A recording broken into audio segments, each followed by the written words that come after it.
Assalamualaikum warahmatullahi wabarakatuh.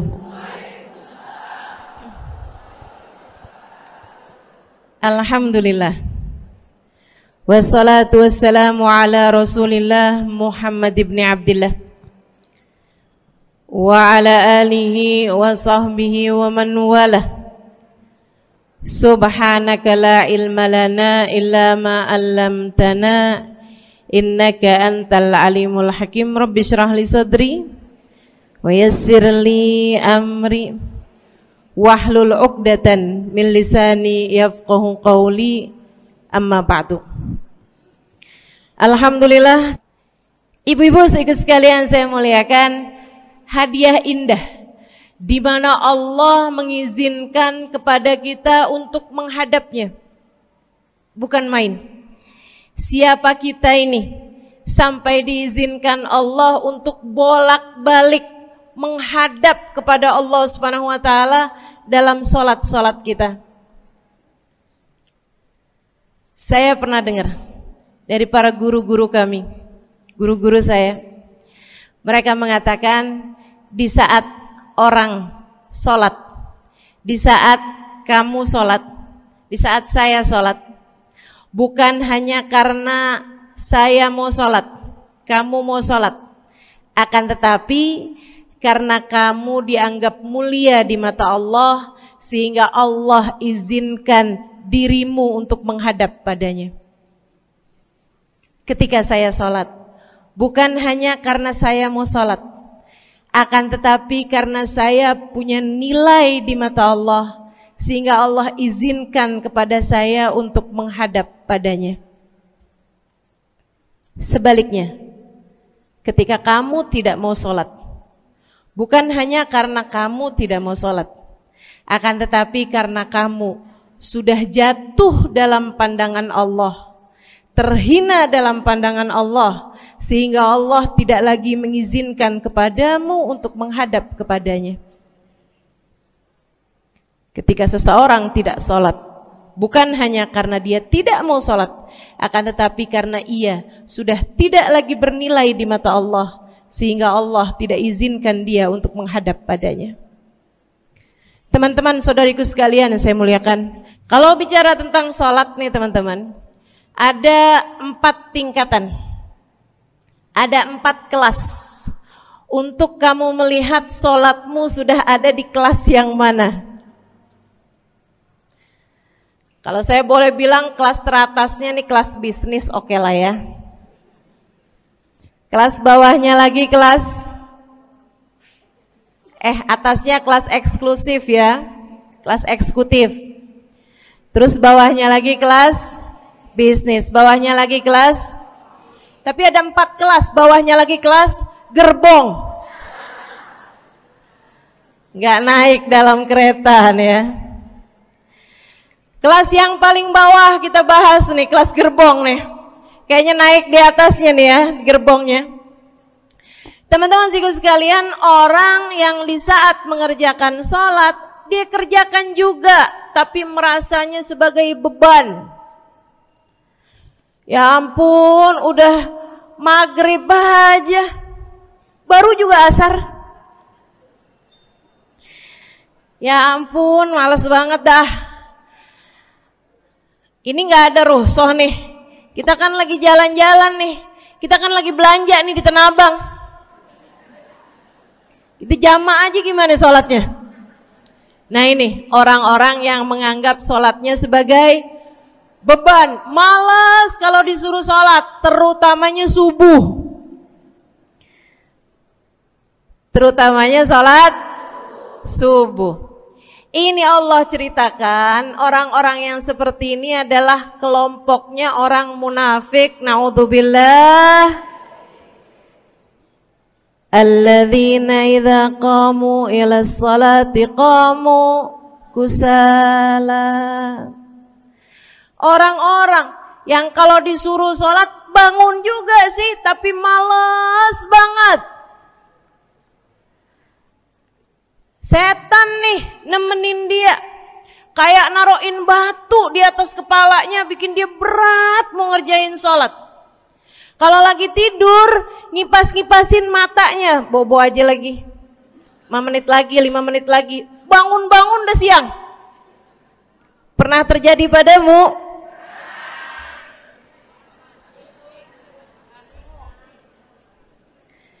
Jemur kunut. Bu, yang dijemur tuh jemuran aja, cucian aja.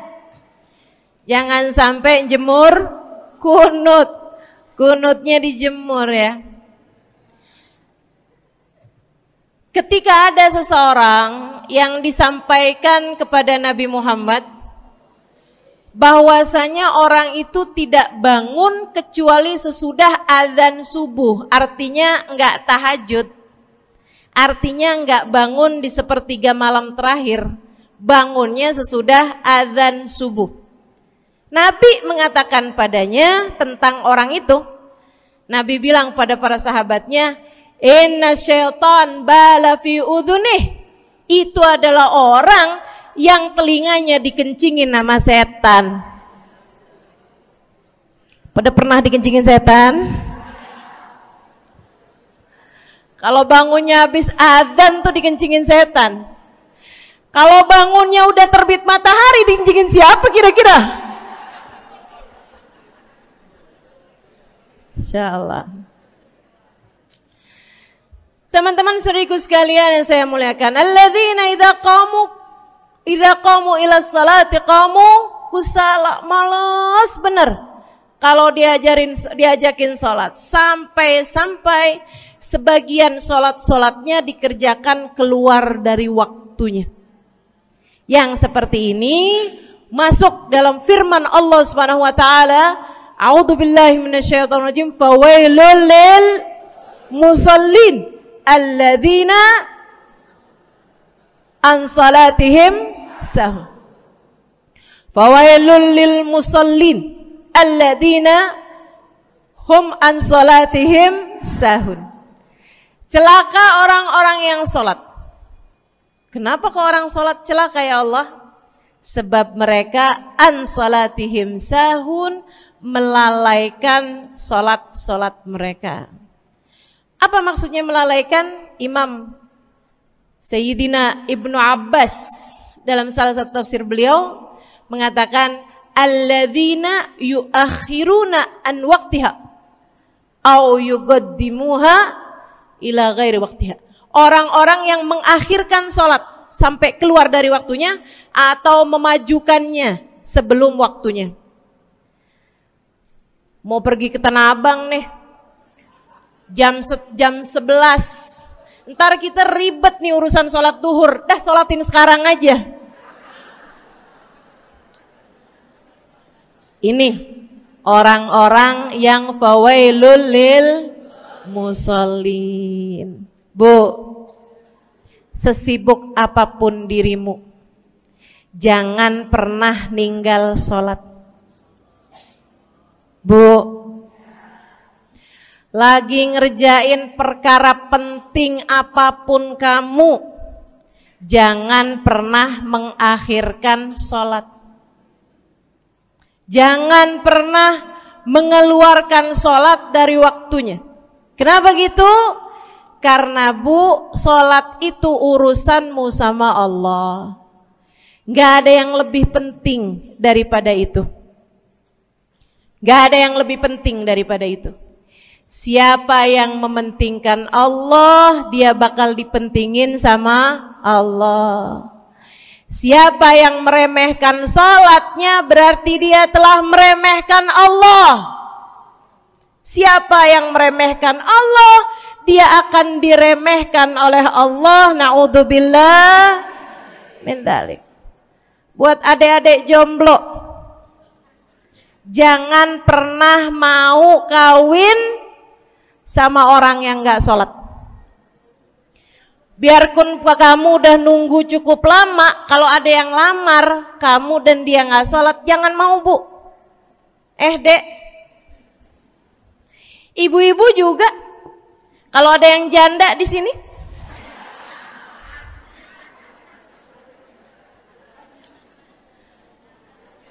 terus ada yang lamar kamu, Walaupun di garasinya ada kijang,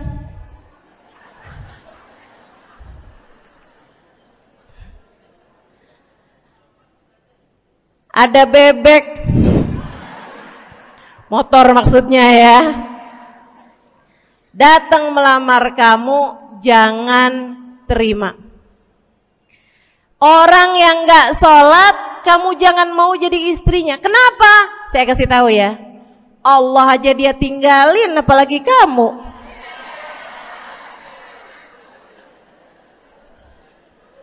Allah aja dia tinggalin. Siapa yang tidak berguna baginya peringatan Allah, maka tidak akan berguna baginya peringatan dari siapapun. Tapi dia mencintai saya, Ustazah. Dia mencintai saya cinta mati katanya. Sekarang tungguin setahun 2 tahun, cintanya hilang, tinggal matinya. Tapi dia mencintai saya luar biasa, Ustazah. Dia tak sanggup hidup tanpa saya.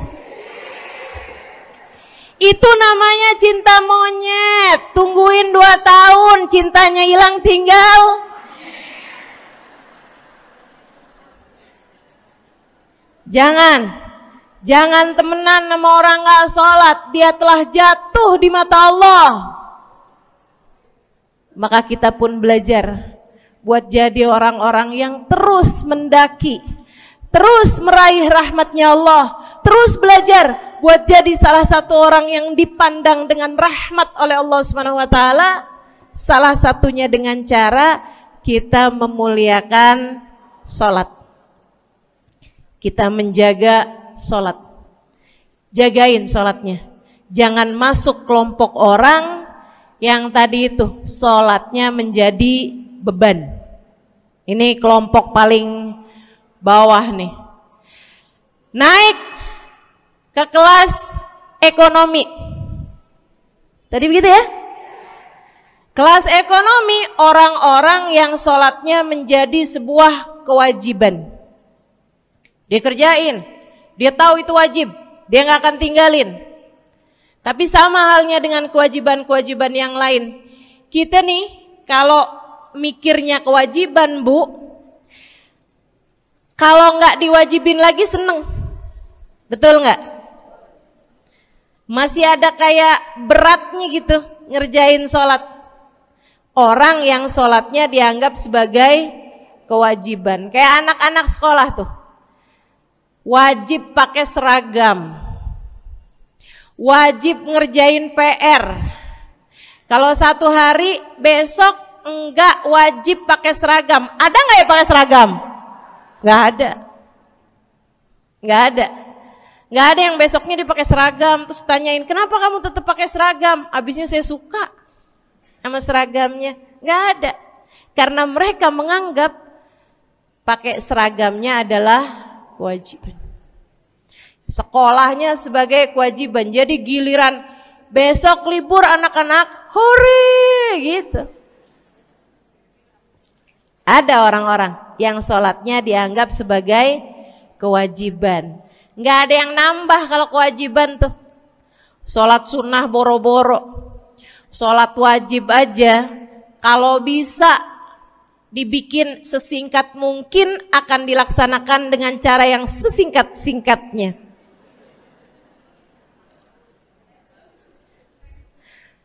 Habis ruku i'tidal sujud cepet bener ya.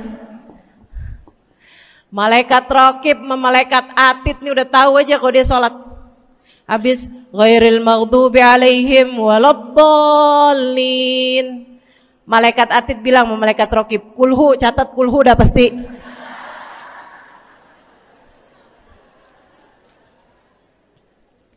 Kulhu aja gak kelar-kelar.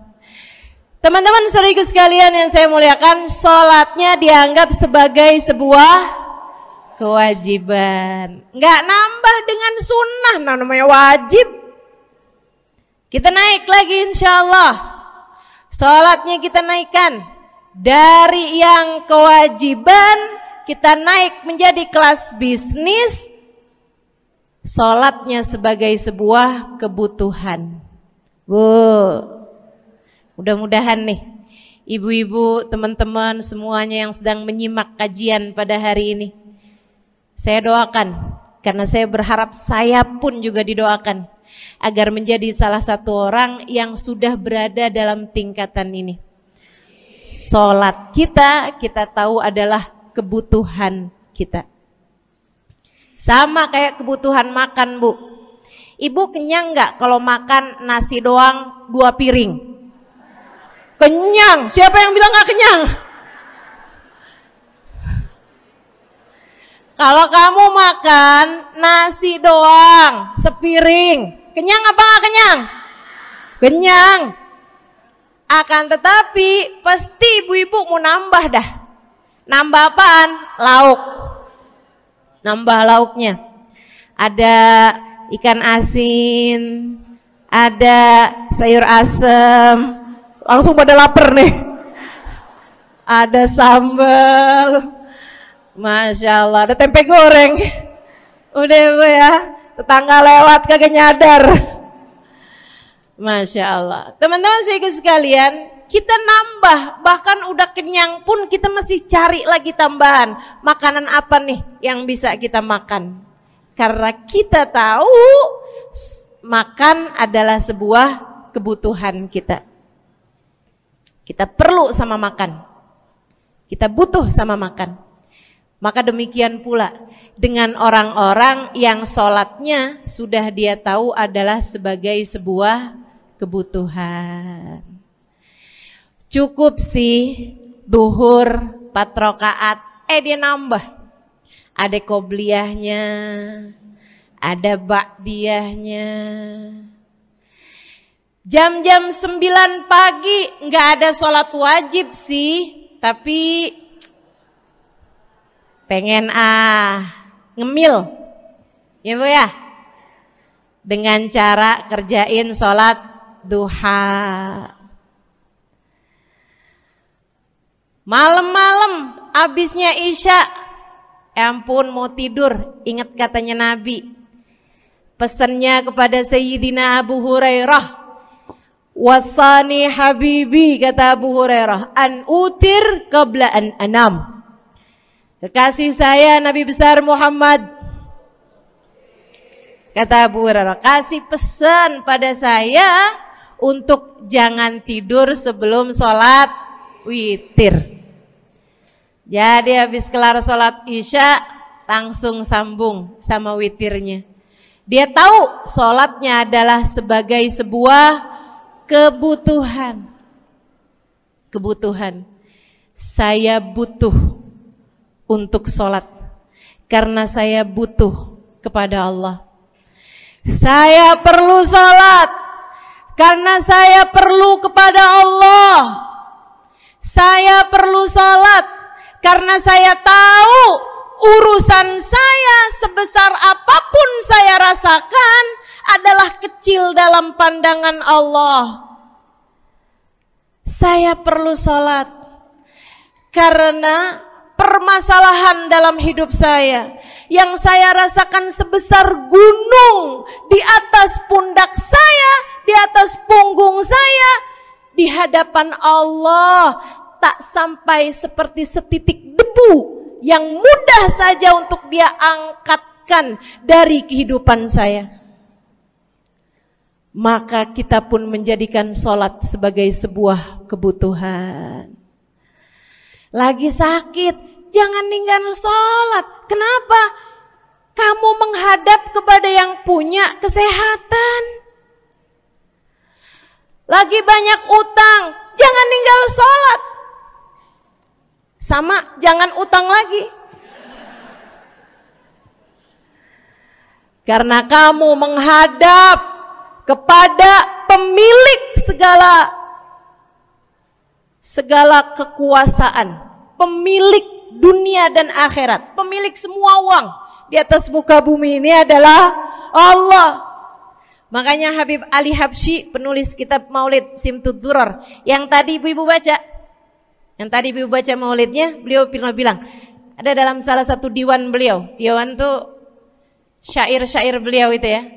Ali idza qad marid syafahu fi'lus shalah la'alla syirrus sifa fi wad'i tilkal jibah.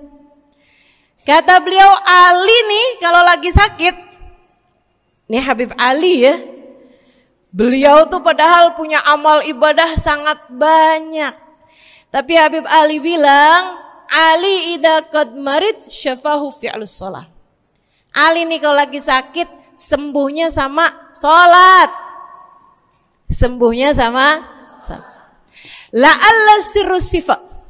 Rasa-rasanya memang Allah letakkan rahasia kesembuhan ada pada fi wad'i tilkal jibah, terletakkannya jabhah kita, dahi kita di tempat sujud. Di sana semua permasalahan-permasalahan dalam hidupmu menjadi ringan. Saat kamu meletakkan dahimu di tempat sujud, kamu berbisik lirih kepada Allah, akan tetapi suaramu didengar sama yang punya arsy. Akan tetapi suara bisikanmu didengar segenap malaikat-malaikat yang ada di atas langit. Kemudian mereka mendoakanmu sehingga Allah mengatakan wasjud waqtarib, sujudlah kamu. Posisi sujudmu itu waqtarib akan membuatmu menjadi dekat dengan Allah Subhanahu wa taala. Sujudlah dan mendekatlah kepadaku, kata Allah. Agrab ma yakunul 'abd min rabbih fa huwa sajid, kata Nabi Muhammad. Fa aktsiru fihi du'a faqamin an yustajabulah. Tempat terdekat seorang hamba dengan Tuhannya adalah saat dia sedang sujud. Maka perbanyaklah doa dalam sujudmu, kata Nabi Muhammad. Doamu sangat mungkin diijabah oleh Allah. Apalagi kalau doanya kamu haturkan di sepertiga malam yang terakhir. Saat-saat di mana kebanyakan manusia di sekelilingmu yang lalai berada dalam tidurnya, berada dalam alam mimpinya. Para ulama tuh sampai bilang, Bu, dari kehususannya sepertiga malam yang terakhir, orang yang ngerjain maksiat aja sepertiga malam yang terakhir tuh tidur. Ibu gak pernah tahu orang-orang pulang diskotik jam berapa? Gak tahu ya, sama. Tapi Bu, yang pasti mereka tuh sepertiga malam yang terakhir malah pada pulang, malah pada tidur gitu. Orang maksiat aja itu sama Allah dibuat tidur tuh di jam-jam yang biasanya turun rahmatnya Allah. Allah mau milih nih mana nih hamba-hambaku, pilihan-pilihanku akan aku bangunkan untuk menghadapku. Kemudian Allah Subhanahu wa taala bertanya, hal min mustaghfirin, hal min taib, hal min talibi hajatin faunilahul matalib. Siapa nih di antara kalian yang lagi mohon doa, minta pertolongan, mohon ampunan, akan aku beri, kata Allah Subhanahu wa taala, sebab kalian meminta pada waktu yang paling aku suka. Kalau punya hajat minta. Kapan mintanya? Dalam sujud. Kapan sujudnya? Dalam sholatmu di sepertiga malam yang terakhir. Bu, ngelihat muka-mukanya pada punya hajat banyak-banyak nih. Gimana tahajudnya? Mudah-mudahan Allah jadikan kita salah satu di antara mereka yang menyibukkan diri di sepertiga malam yang terakhir, insyaallah. Sampai-sampai Bu ya, saya tinggal lama di kota Hadramut dulu.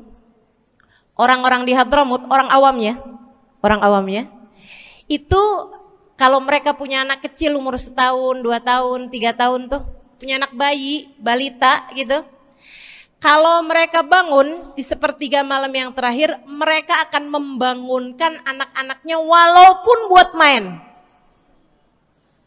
Alasannya 2. Yang pertama, agar mereka terbiasa bangun di jam-jam segitu. Nantinya kalau besarnya mereka jadi udah kebiasaan bangun di jam segitu, gampang ngerjain tahajud. Alasan yang kedua, ibu-ibu sekalian, agar anugerah, karunia, rahmat, pemberian Allah yang Allah turunkan di sepertiga malam yang terakhir, anak-anak mereka pun berhak untuk mendapatkannya karena mereka tidak sedang dalam keadaan tidur dan dalam keadaan berjaga. Kan kebalik sama orang kita. Anak-anak kita, cucu-cucu kita kalau bangun jam segitu kita tidurin lagi. Masih malam nak, masih malam. Mama masih ngantuk nak. Masya Allah. Ibu, saya punya ibunya guru saya.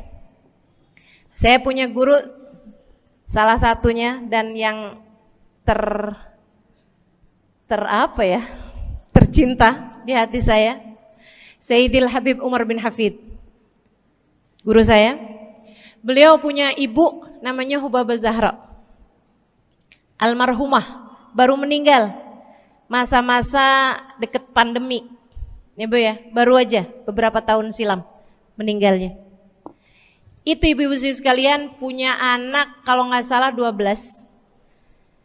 Kalau nggak salah 12 anak beliau. Laki-laki 5. Kalau saya nggak salah ya, mohon maaf kalau saya salah. Kemudian yang perempuan 7. Semuanya soleh-solehah. Semuanya Bu, jadi orang-orang yang luar biasa, yang terutamanya anak yang pertama yaitu Habib Ali Masyhur jadi mufti pada zamannya di Kota Tarim. Sampai wafatnya beliau masih sebagai mufti. Mufti itu Bu, permasalahannya umat semuanya ada di meja beliau untuk beliau selesaikan. Anak yang laki-laki yang paling kecil, Al Habib Umar bin Hafid, menjadi kita tahu semuanya ya, orang soleh, ulama, waliullah. Ibu-ibu sekalian, kita mau tahu nih, anak-anak soleh-solehah semacam itu ibunya kayak gimana gitu. Karena Bu, mohon maaf. Walaupun memang Nabi Nuh, nabinya udah soleh, anaknya nggak soleh. Kan begitu ya? Ada juga sih, tapi secara mayoritasnya Bu, buah jatuhnya tak jauh dari emaknya begitu, anaknya kurang lebih begitu. Anaknya begitu, emaknya biar kita nggak lihat, kita udah bisa ngebayangin kayak apa orangnya. Ibu-ibu sekalian, nih anak-anaknya Hubabah Zahra, Masya Allah semuanya. Kita mau tahu ibunya kayak gimana. Satu cerita aja tentang Hubabah Zahra. Ibu-ibu sekalian, anaknya cerita, Hubabah Zahra, Umi, anak perempuannya, dia bilang seumur hidupnya nggak pernah ninggal tahajud. Bu, dari awal balik sampai meninggal, tidak pernah meninggalkan tahajud. Jauh banget ya? Sama siapa? Tahajud semalam, seminggu libur. Kelakuan siapa itu? Hubabah Zahra gak pernah ninggal tahajud kecuali satu malam. Satu malam itu beliau tuh lagi ada hajat besar, maksudnya lagi kayak ada acara pernikahan, kemudian beliau juga kelelahan, kecapean, baru tidurnya juga jam-jam 2, jam-jam mau jelang pagi Bu ya. Kelewatan tahajud. Bangun pas azan subuh.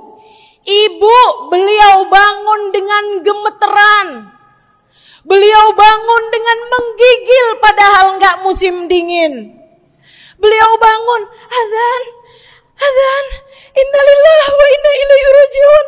Azan, astagfirullah, ya Allah, astagfirullah, azan, ya Allah, ampuni Zahra ya Allah, ampuni Zahra ya Allah.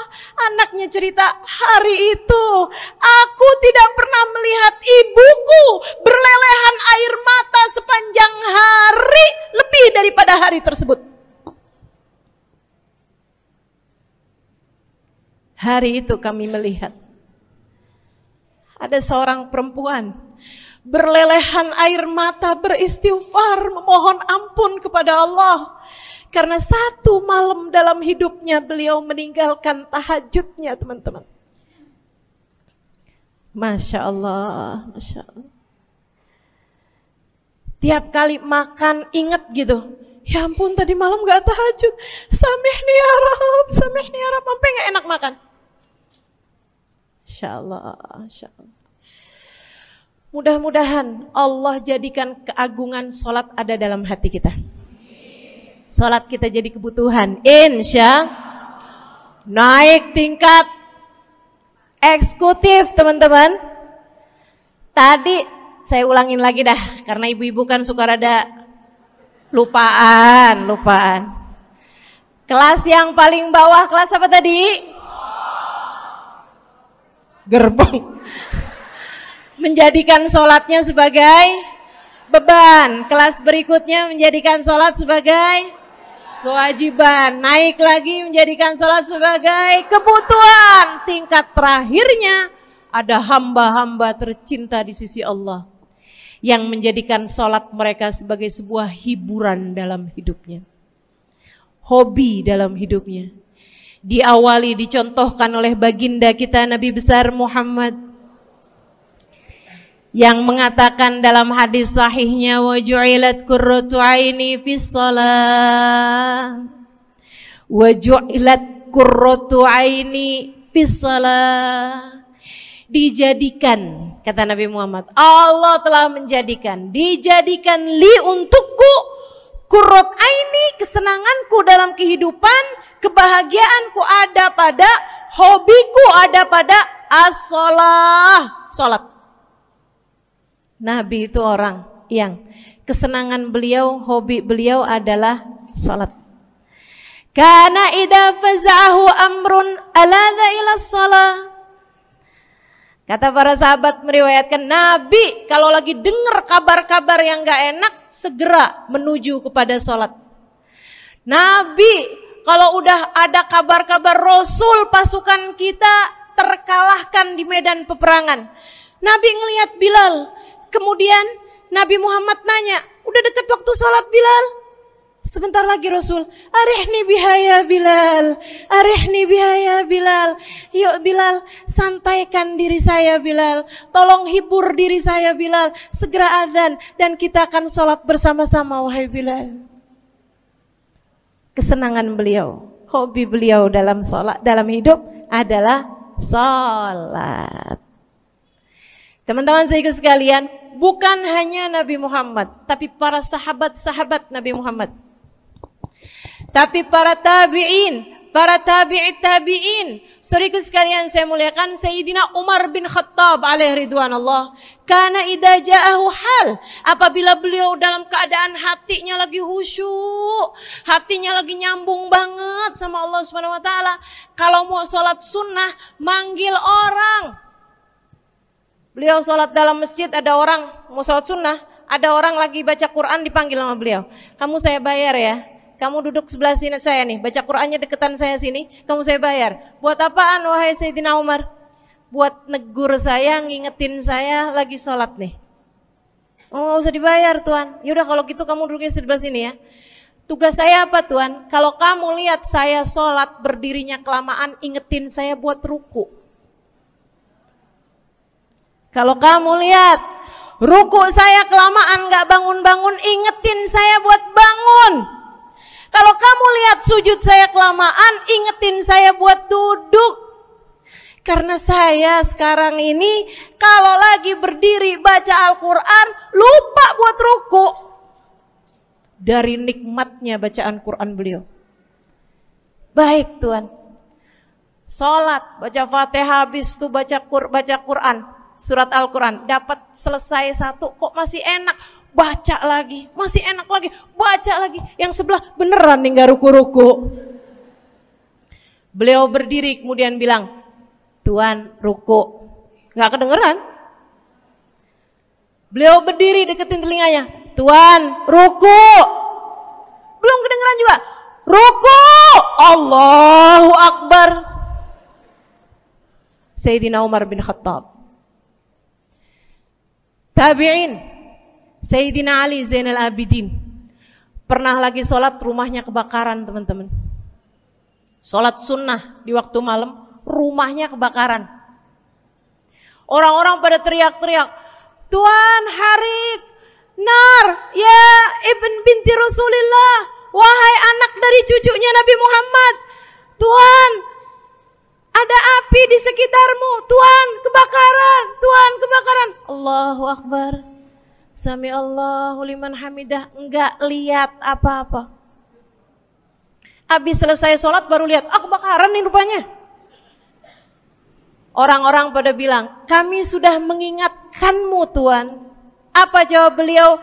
Al-hadni an-narul kubro. Di depan saya ada api yang jauh lebih besar, api neraka. Saya nggak lihat api sekecil ini. Masya Allah. Saudaraku sekalian yang saya muliakan, para ulama Allah Subhanahu Wa Taala. Terakhir saya mau ceritakan Sayyidil Habib Abu Bakar As-Sakran, penulis Wirid Sakran. Kalau teman-teman pernah tahu, beliau saudaraku sekalian saya muliakan dapat julukan As-Sakran, orang yang mabuk. Karena mabuk kepada Allah Subhanahu Wa Taala. Beliau pernah satu waktu kena penyakit di punggungnya. Beliau kemudian tanya sama dokter, kata dokter, wah ini nih penyakit mesti diangkat, mesti dioperasi. Ya udahlah, operasiin saya. Disuguhin 1 gelas khamr di waktu yang telah ditetapkan untuk jadi waktu operasi. Apa ini? Khamr, minuman keras. Zaman itu belum ada obat bius. Dia bilang, ini buat apa? Khamr ini Tuan, minuman keras ya, agar engkau nggak sadar. Jadi enak gitu kita ngoperasinya. Dia bilang, saya mau dengan kesehatan saya kepengen ngerjain taat kepada Allah, saya nggak mau. Saya dapetin kesehatan saya dengan cara mengerjakan yang diharamkan Allah, yaitu minuman keras. Saya nggak perlu ini. Waduh, kalau gitu nggak bisa dioperasi Tuan. Kenapa soalnya? Ya nanti kan kesakitan, nanti susah operasinya gitu. Oh gampang. Kalau kalian pengen bikin saya nggak sadar, nggak perlu minuman keras. Terus gimana? Operasikan kalau saya sedang sholat. Maka mulailah, dokter-dokter udah pada siap. Beliau lagi sholat sunnah ya Bu ya. Allahu Akbar gitu. Mulai dokter buka baju belakangnya. Mulai Bu digunting kulitnya, digergaji tulangnya. Beliau Bu mukanya meringis saja enggak. Beliau ruku, dokternya ikutan nungging. Beliau sujud, dokternya ikutan menunduk juga. Beliau sholat nikmat banget. Sampai beliau selesai dari sholat, beliau nanya sama dokter-dokternya, kenapa gak nurut tadi tuh waktu saya sholat mestinya operasi. Kata dokter, udah selesai Bib dari tadi. Masya Allah. Radiyallahu ta'ala anhum wardahum. Ini bukan kelas-kelas kita, saya cuma ceritain aja sama ibu-ibu. Bukan berarti ibu-ibu nanti pas waktu sakit bilang sama dokter-dokter gak usah dibius. Beda hati Bu, beda hati. Ibu ya, beda iman, beda semuanya kita sama mereka. Yang pasti, makanya saya kan yang ini nggak doa nih. Pas yang kebutuhan tuh baru saya doa. Kenapa? Karena kayaknya tingkatan kita dah Bu ya. Mentok dah, sampai kebutuhan itu dah. Insya Allah, mudah-mudahan Allah jadikan kita orang yang menjaga sholat insya Allah. Rabbi jalni muqimas salah wa min dzurriyyati amin. Rabbi jalni muqimas salah wa min dzurriyyati amin. Rabbi jalna muqimis salah wa min dzurriyyatina rabbana wa taqabbal du'a. Ala hadhihi niyyah bi kunniyah salihah ila hadratin nabi al-fatihah. Syaitanir rajim. Bismillahirrahmanirrahim. Alhamdulillahirabbil alamin. Ar-rahmanirrahim. Maliki yaumiddin. Iyyaka na'budu wa iyyaka nasta'in. Ihdinas siratal mustaqim, siratal ladzina an'amta 'alaihim, ghairil maghdubi 'alaihim waladdallin. Amin. Taqabbalallah minna wa minkum, taqabbal ya karim. Sama-sama kita hormati, kita sayangi segenap keluarga besar dari Majelis Ta'lim Raudhatul Aliyah di bawah pimpinan Ibu Ayu Komaladewi Kita doakan semoga beliau beserta segenap keluarganya senantiasa dalam limpahan rahmat ridha Allah Subhanahu wa taala. Juga kita doakan Ustazah Nabilah Al-Haddad sebagai pengasuh di majelis ta'lim ini, sebagai pimpinan di majelis ta'lim ini, Bu Ayu dan Ustazah Nabilah sekeluarga semuanya insyaallah senantiasa dalam pandangan kasih sayang Allah SWT. Panjangkan umurnya, disehatkan badannya, dimudahkan urusannya, kabulkan hajatnya, semakin dicinta Allah SWT dan Rasulnya. Para ustadzah, para hubabah, para syarifah, para pimpinan pondok pesantren, para pimpinan majelis ta'lim, yang mudah-mudahan semuanya dalam limpahan rahmat ridha Allah SWT, serta tentu saja semua yang hadir di majelis ini, baik ibu-ibu, kakak-kakak, adik-adik, anak-anak, yang mudah-mudahan semuanya dirahmati Allah, disayang Allah, dibahagiakan Allah, diistiqomahkan jalannya menuju ridha Allah Subhanahu wa taala, insyaallah diistiqomahkan jalannya menuju surga Allah Subhanahu wa taala. Amin ya rabbal alamin. Qul amantu billah thumma istaqim, kata Nabi Muhammad sallallahu alaihi wasallam kepada seorang pemuda yang meminta nasihat. Ya Rasulullah, ausini, wahai Rasul, tolong nasihati aku. Kita kalau ketemu orang mulia jangan minta duit, Bu. Kita kalau datang ketemu sama orang-orang yang kita tahu doanya mustajab, sangat soleh, hidupnya baik, apalagi jika dia adalah kekasih-kekasih Allah Subhanahu wa taala. Kamu kalau berjumpa dengan ulama, jangan minta sesuatu yang duniawi. Tirulah para sahabat ketika berjumpa dengan Nabi Muhammad. Biasanya mereka meminta satu dari dua hal. Yang pertama, mereka minta doa. Ida'ili ya Rasulullah, doakan aku wahai Rasul. Ibu juga gitu. Kalau ketemu sama ulama, ketemu orang soleh, ketemu kiai, ketemu habib yang kita tahu doanya mustajab, bertemu hubabah, mintalah doa. Tapi jangan hanya sekedar urusan doa duniawi, Bu. Doa duniawi itu yang gimana, Ustazah? Doa yang kalau diijabah nggak akan manfaat begitu kamu masuk dalam alam kubur. Itu namanya doa duniawi. Ustazah, doakan saya biar saya cepat kebeli rumah. Bu, kalau mati rumahnya dibawa gak? Ustazah, doakan saya kepengen beli HP baru. Dibawa gak HP-nya? Enggak. Itu namanya doa duniawi. Ustazah, Doakan biar suami saya tambah cinta.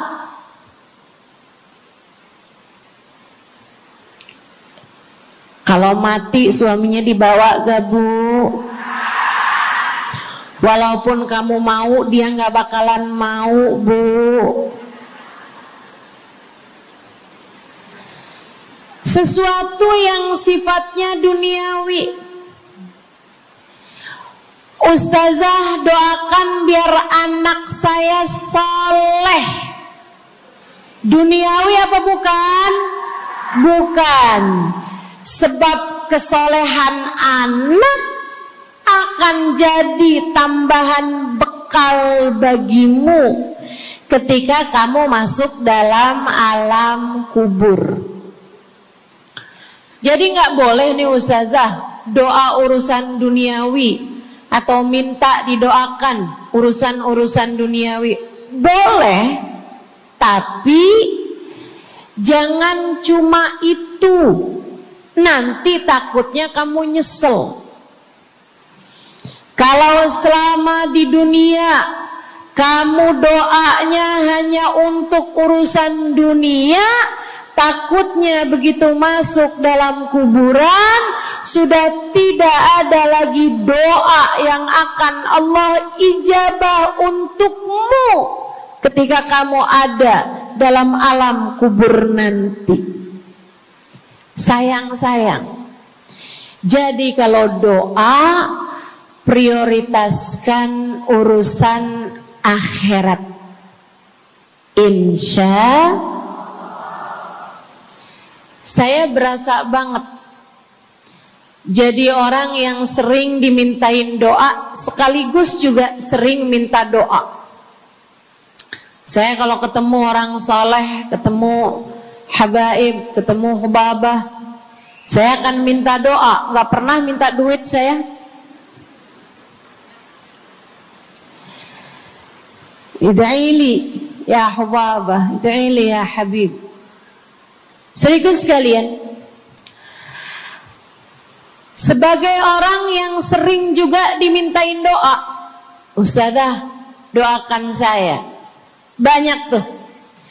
Saya merasakan perbedaannya saat saya ada di Tarim sama ketika saya sudah pulang dan kembali ke negeri ini. Waktu saya di Tarim, orang kalau minta doa sama saya, usik berdoa, tolong ya doain saya. Saya suka tanya, doa apa? Selalu aja, hampir semuanya mengatakan hal yang sama. Ida'ili bihusnil khatimah. Doakan saya biar husnul khatimah.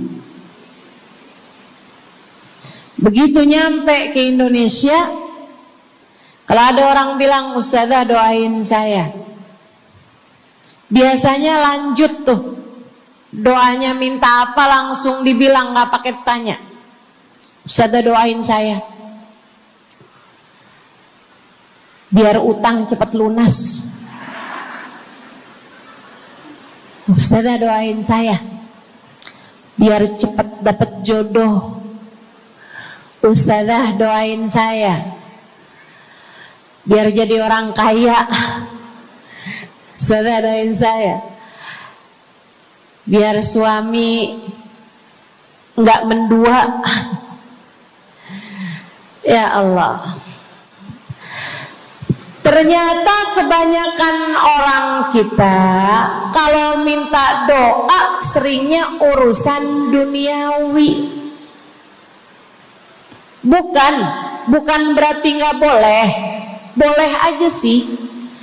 Cuman takutnya begitu kamu mati nyesel kalau semua doamu selama ini adalah sesuatu yang tidak ikut kamu bawa ketika kamu mati.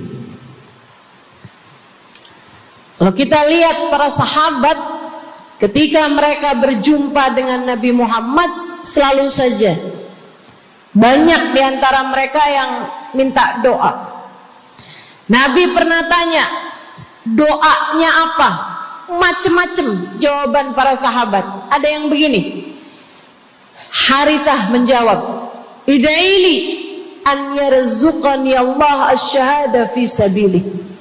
Rasul, doakan saya biar saya dikaruniai mati syahid di jalan Allah.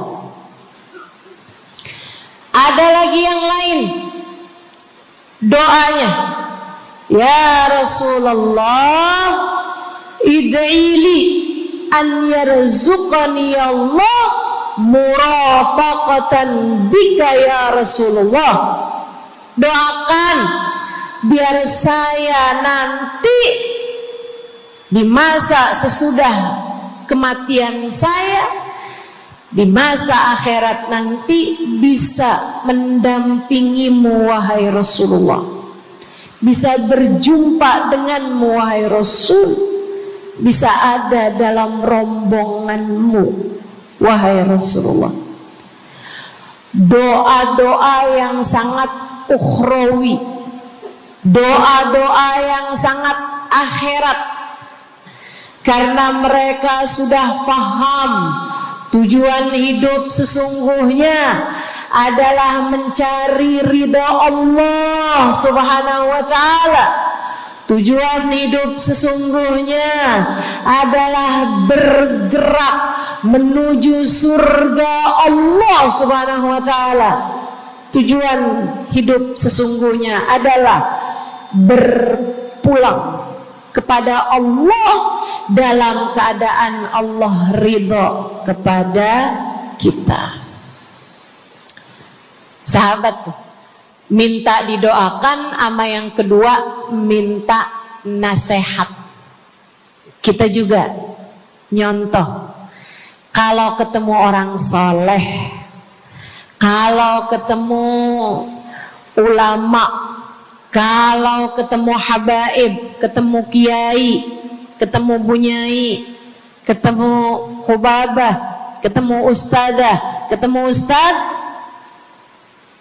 minta nasihat.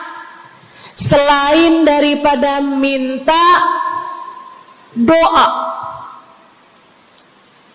mintalah nasihat. Hal ini dicontohkan oleh para sahabat kepada Nabi Muhammad. Datang seorang pemuda berjumpa Nabi Muhammad sallallahu alaihi wasallam. Kemudian bertanya, ya Rasulullah, ausini, wahai Rasulullah, berikanlah nasihat kepadaku ini. Nabi Muhammad tersenyum, senang, bangga, karena mengerti bahwa umatnya faham apa yang harus diminta dari nabinya.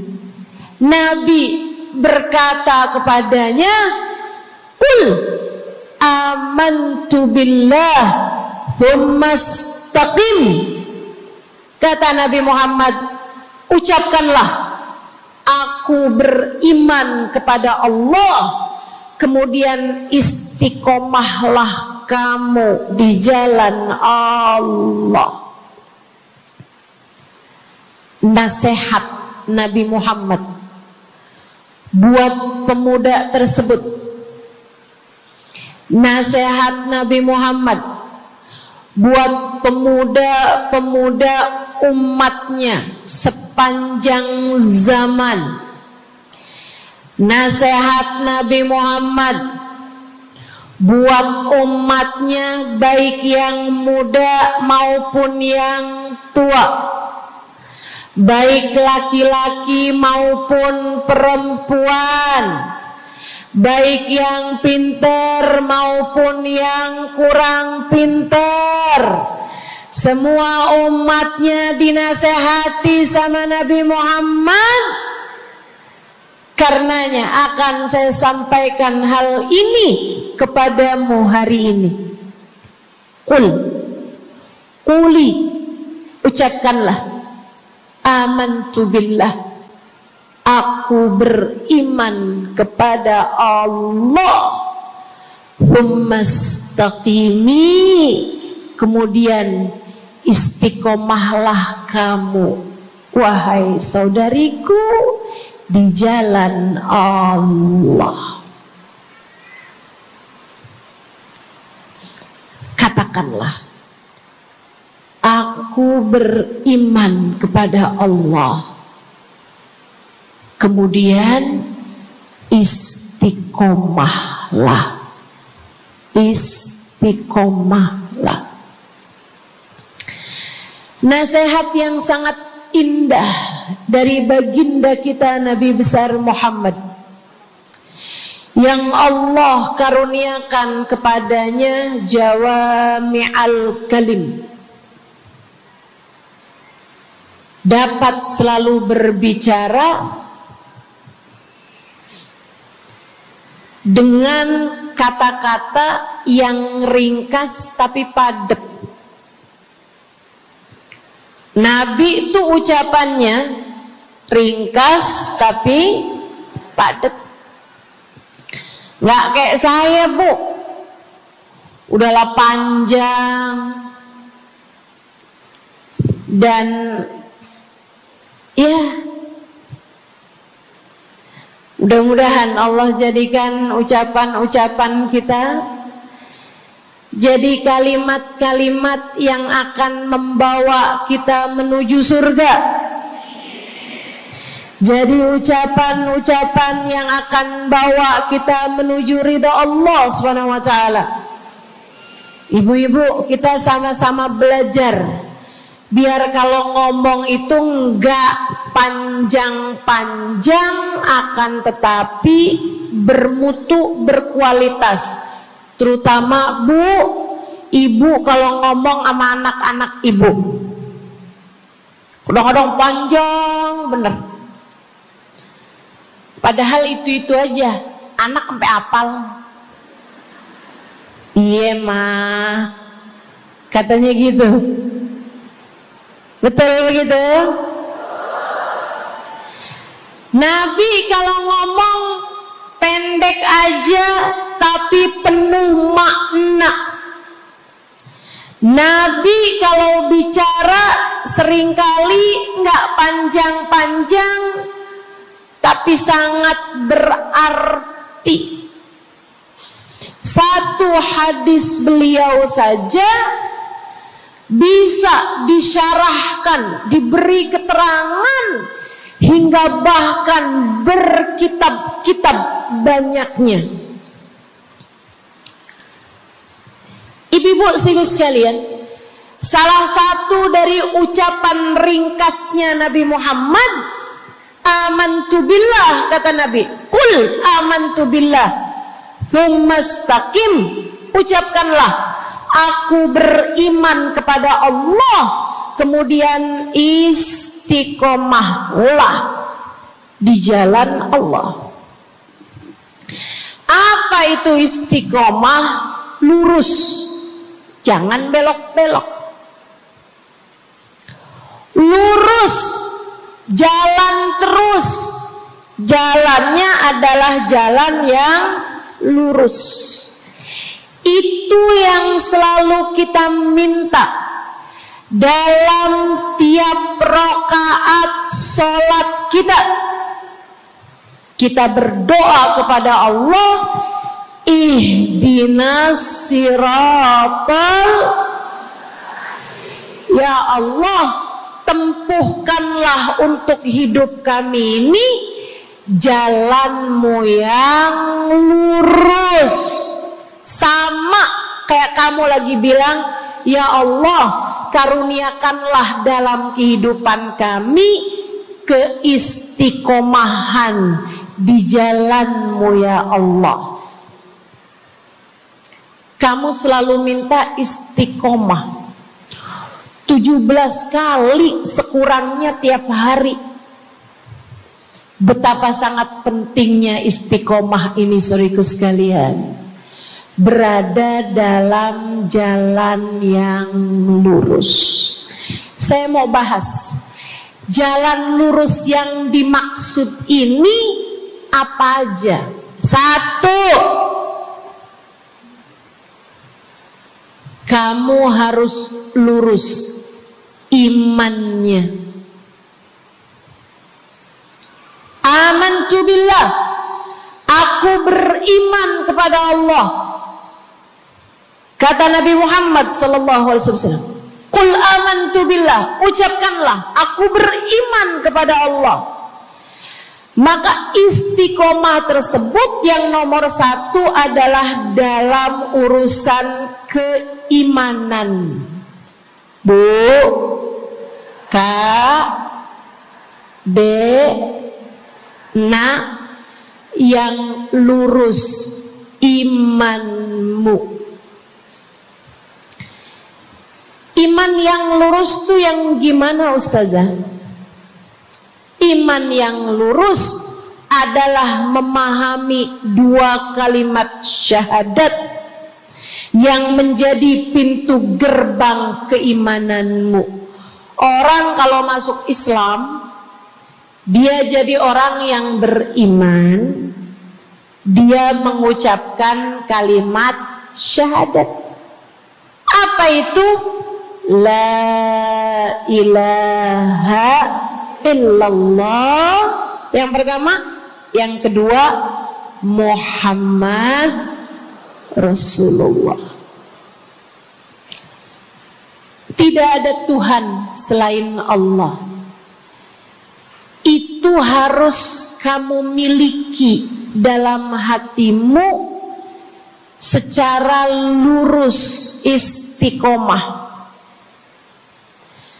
Enggak ada Tuhan selain Allah. Jangan hari ini Tuhannya Allah, besoknya Tuhannya duit. Apapun aja yang disuruh sama duit, yang ada duitnya, yang haram-haram pun diterjang. Lah kenapa begitu?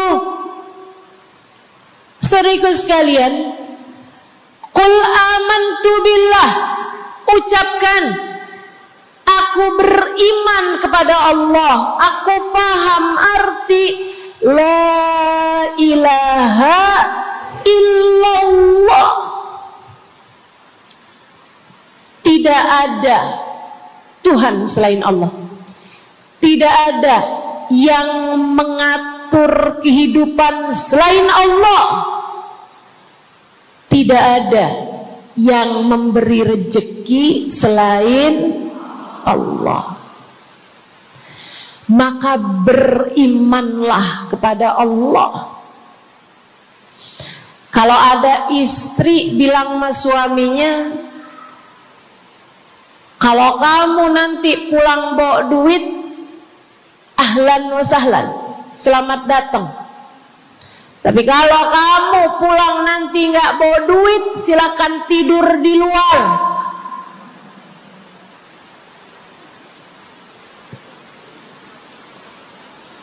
Kamu sepertinya kurang beriman. Kamu lupa bahwa pemberi rezeki bukan suamimu, melainkan yang ngasih rezeki itu cuma satu, Bu. Namanya bukan pekerjaan, bukan atasan, bukan pemerintah. Yang ngasih rezeki cuma Allah Subhanahu wa ta'ala. Maka berimanlah atas hal itu. Jangan nyalahin si ini, nyalahin si itu. Imanmu benerin. Imanmu benerin. Banyak orang saya liatin itu suka pada repot urusan rezeki. Banyak banget. Di dunia ini nih banyak yang suka repot urusan rezeki. ngejar dunia abis-abisan, ngejar duit segala macam cara, sampai omongannya nggak jadi omongan orang beriman. Waktu dibilangin jangan nyari rejeki yang haram, cari rejeki yang halal. Jangan berani ngambil yang bukan hakmu. Dia bilang begini nih, ya ustazah nggak tahu zaman sekarang, jangankan nyari yang halal, nyari yang haram juga susah saja.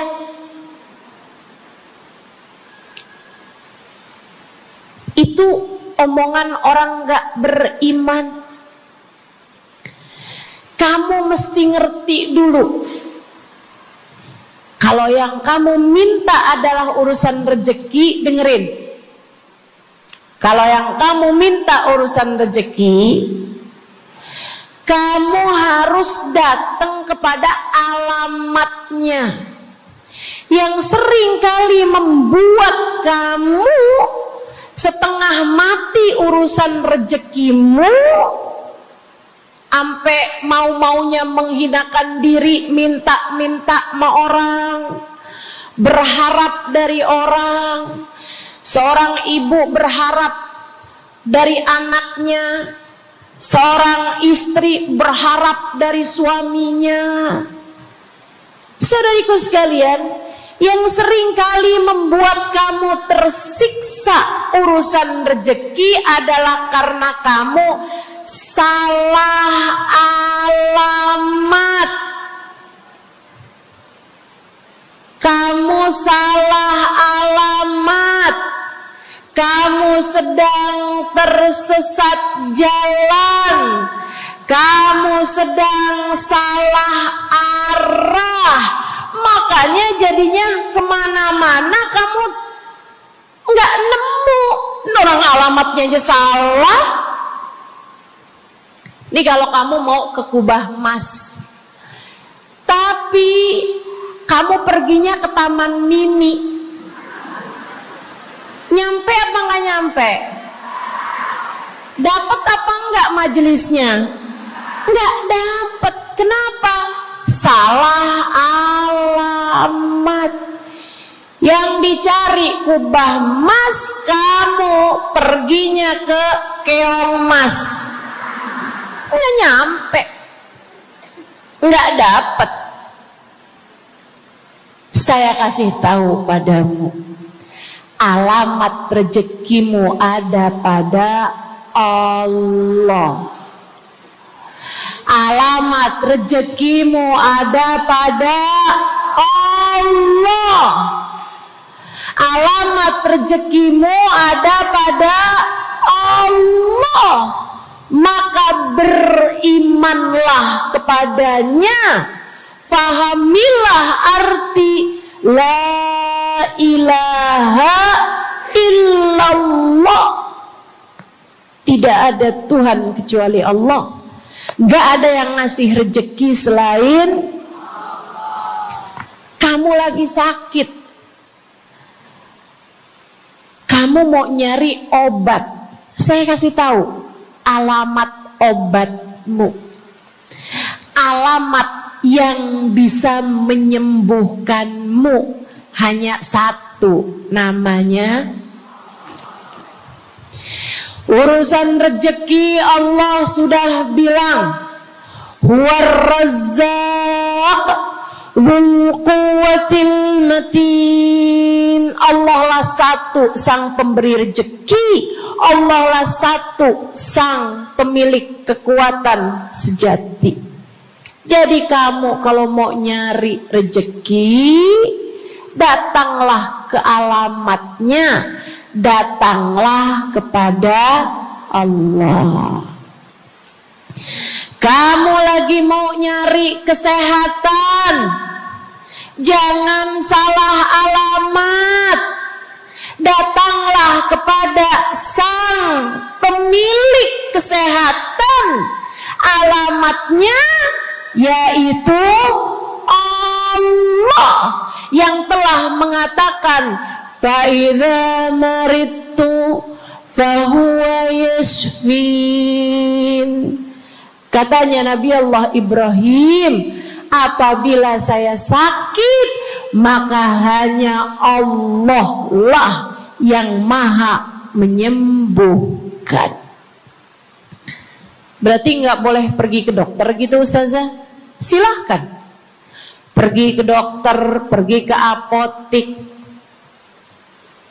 datang kepada orang yang doanya mustajab, minta didoakan. Tapi semua hanyalah sebab, semua hanyalah wasilah. Sang penyembuh sejati adalah Allah. Saudariku sekalian yang saya muliakan, kalau kamu merasa saya lemah Ustazah, gak punya kekuatan, kalau kamu merasa saya bodoh Ustazah, saya tidak mengerti di mana alamat ilmu, di mana alamat pengetahuan. Bu, Kak, Nak, anak-anak nih yang masih lagi belajar di pondok pesantren, yang masih lagi belajar di mana-mana, saya kasih tahu padamu, alamat ilmu ada pada Zat yang Maha Satu, namanya Allamal insana malam ya'lam. Allah lah yang mengajari manusia apa yang tidak dia ketahui. Pengen dapat ilmu, datanglah kepada Allah. Pengen punya kekuatan, datanglah kepada Allah. Saya udah tua Ustazah, saya janda pula Ustazah, saya nggak punya kekuatan ya Ustazah. Kekuatanmu hanya ada pada Zat yang Maha Satu, Allah Subhanahu wa Ta'ala. Datanglah selalu padanya. Imanmu jangan biarkan ia naik turun. Imanmu biarkan ia kokoh di dalam hatimu. Jangan percaya kalau ada yang bilang kekuatan ada pada uang. Jangan percaya. Percaya hanya satu aja, kekuatan ada pada Allah. Jangan percaya orang bilang kekuatan ada pada kecantikan.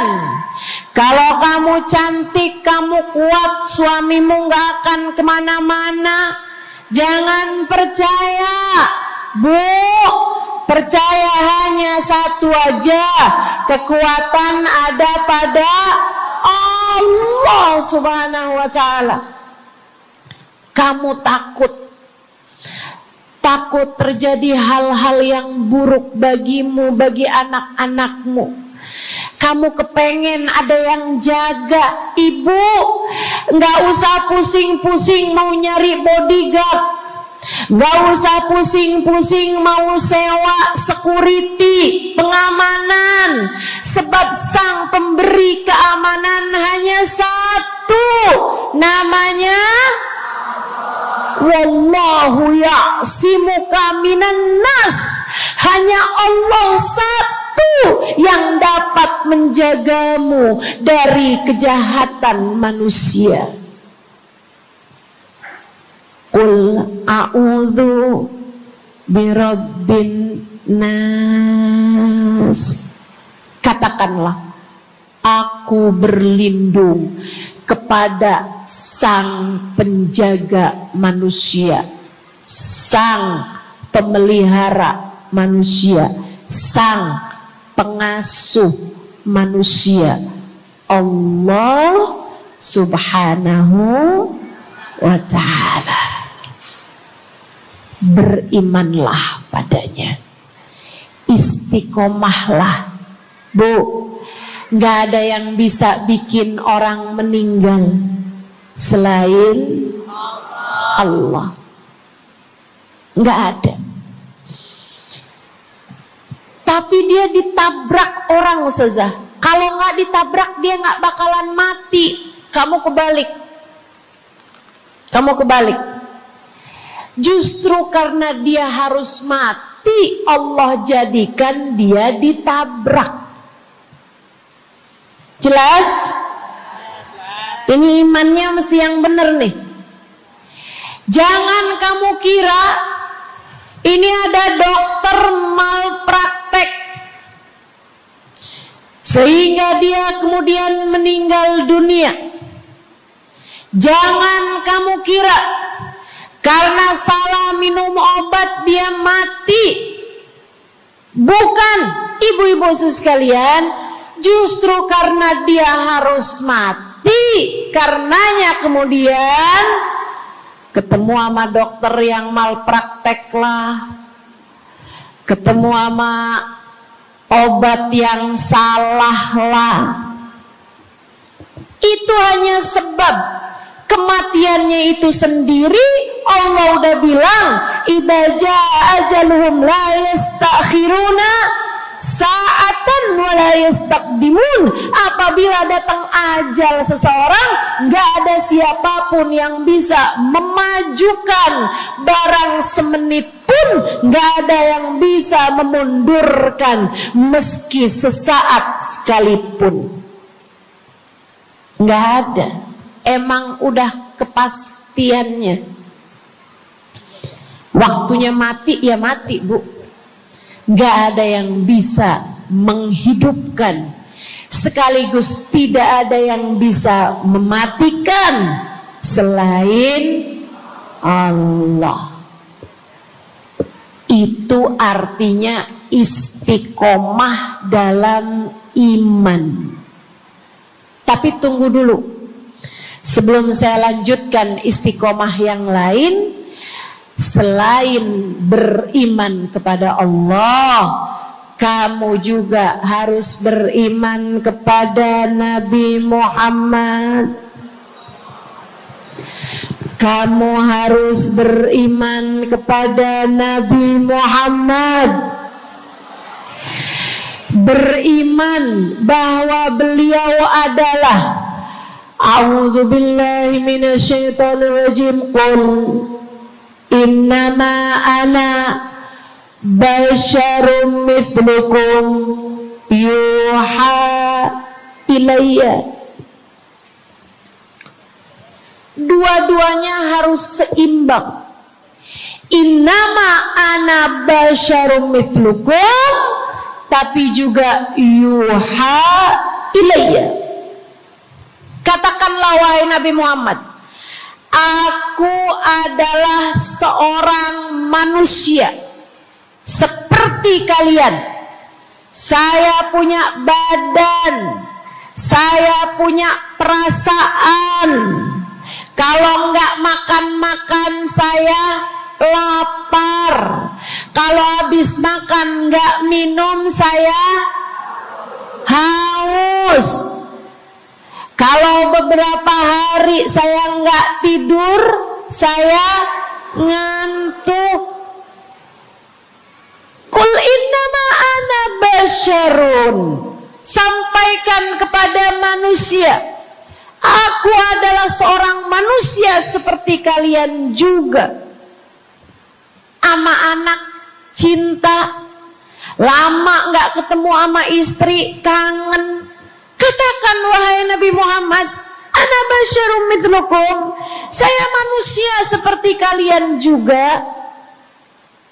Kalau ada yang disayang kemudian meninggal, sedih. Karena Nabi adalah seorang manusia. Tapi tunggu dulu, Beliau tidak hanya sekedar manusia, itu adalah satu sisi kehidupan Nabi Muhammad. Jangan lupa, innama ana basyarum mithlukum, tapi yuha ilayya, aku diberi wahyu, aku hamba wahyu, aku berbincang-bincang dengan Allah, kalian tidak. Aku berbicara langsung dengan Allah, kata Nabi Muhammad, kalian tidak. Aku dituruni malaikat Jibril, kalian tidak. Aku diberi wahyu Al-Quran 30 juz, kalian tidak barang seayat pun. Nih, kalau saya perhatikan, imannya umat manusia yang beriman kepada Allah sekalipun menjadi cacat ketika tidak beriman kepada Nabi Muhammad. Lihatin, mohon maaf, orang Yahudi, Bu, beriman kepada Allah. Kamu kalau nanya sama orang Yahudi, Tuhanmu siapa? Allah. Tapi mereka nggak beriman kepada Nabi Muhammad. Apakah mereka disebut orang yang beriman? Tidak.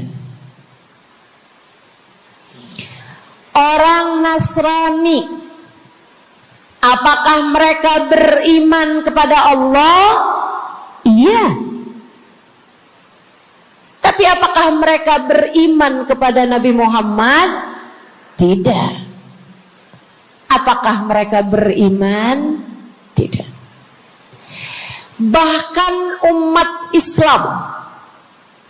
Islam ada yang mempercayai sesudah Nabi Muhammad ada nabi yang lain, namanya Mirza Ghulam Ahmad, sehingga mereka menyebut agama mereka Islam, tapi agama Islamnya pakai ada kelanjutannya, Islam Ahmadiyah.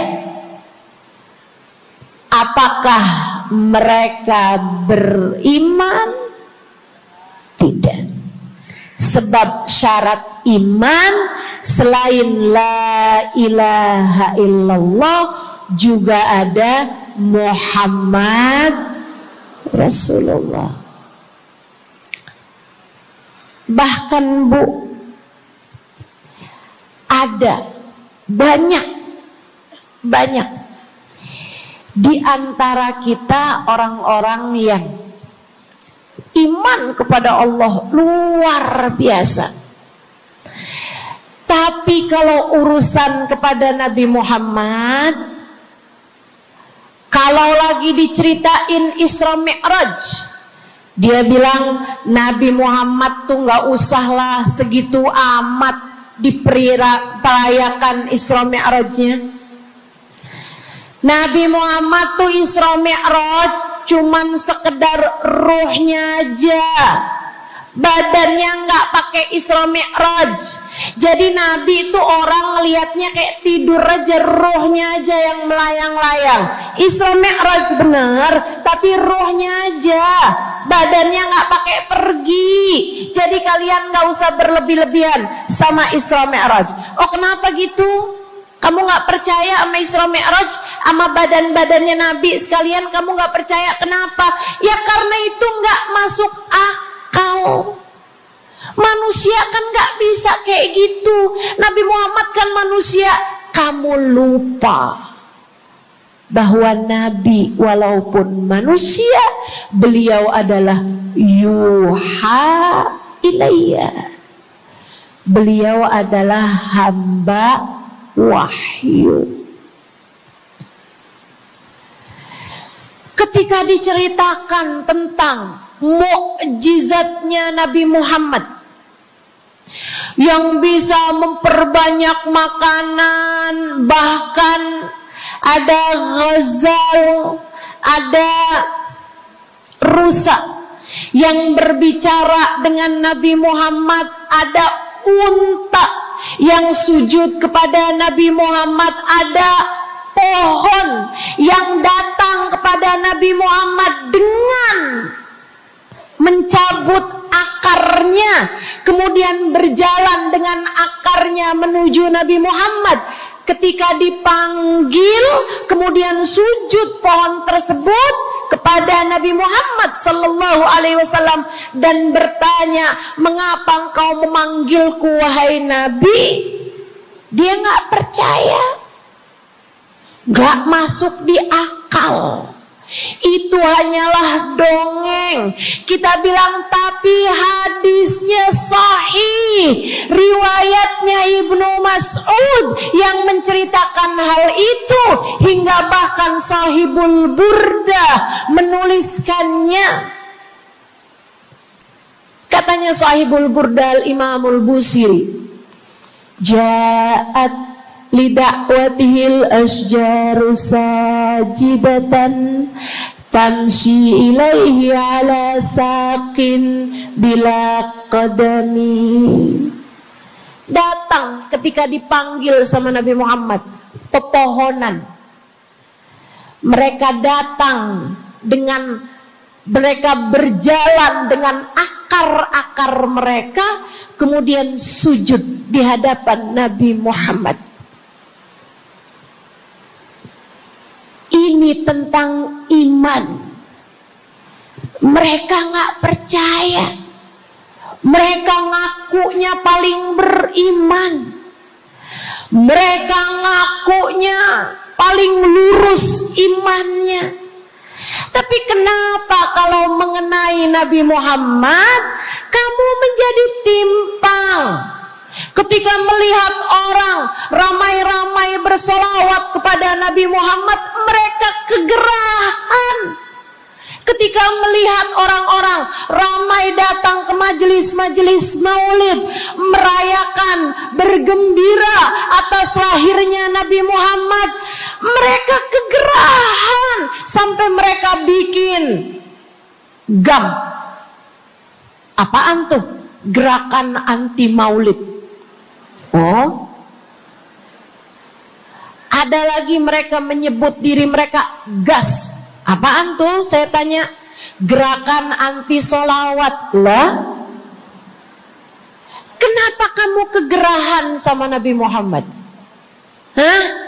Kenapa kamu ngerasa kayak takut banget umat begitu cinta sama Nabi Muhammad? Ada apa denganmu? Kamu lupa Nabi Muhammad memang manusia, tapi qul innama ana basyarum mithlukum yuha ilayya. Jangan pernah pisahkan Nabi, meskipun beliau seorang manusia seperti kita, tapi beliau adalah hamba wahyu. Beliau adalah hamba wahyu. Kamu gerah banget orang bersolawat sama Nabi Muhammad. Ada masalah apa sama kamu? Kamu gerah banget orang baca maulid Nabi Muhammad. Bahkan ada orang-orang yang ngaku paling Islam, tapi gerah banget ngelihat orang berziarah ke makam Nabi Muhammad. Ada masalah apa sama kamu? Yang bermasalah bukan kami umat Nabi Muhammad. Yang bermasalah adalah imanmu. Sebab ketika kita diminta beriman kepada Nabi Muhammad, jangan hanya fokus kepada kemanusiaan Nabi Muhammad, fokuslah pula kepada beliau sebagai hamba wahyu. Saudaraku sekalian yang saya muliakan, istiqomah dalam iman. Beriman kepada Allah, beriman kepada Rasulullah. Cinta kepada Allah, cinta kepada Rasulullah.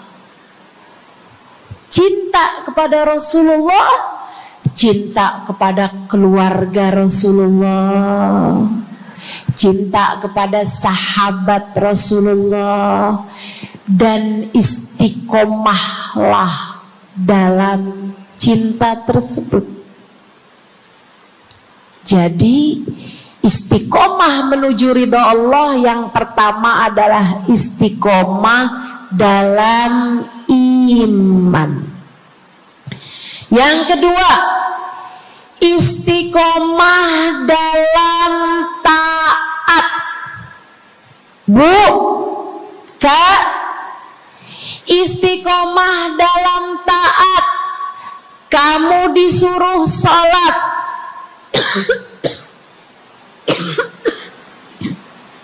istiqomahlah. Jangan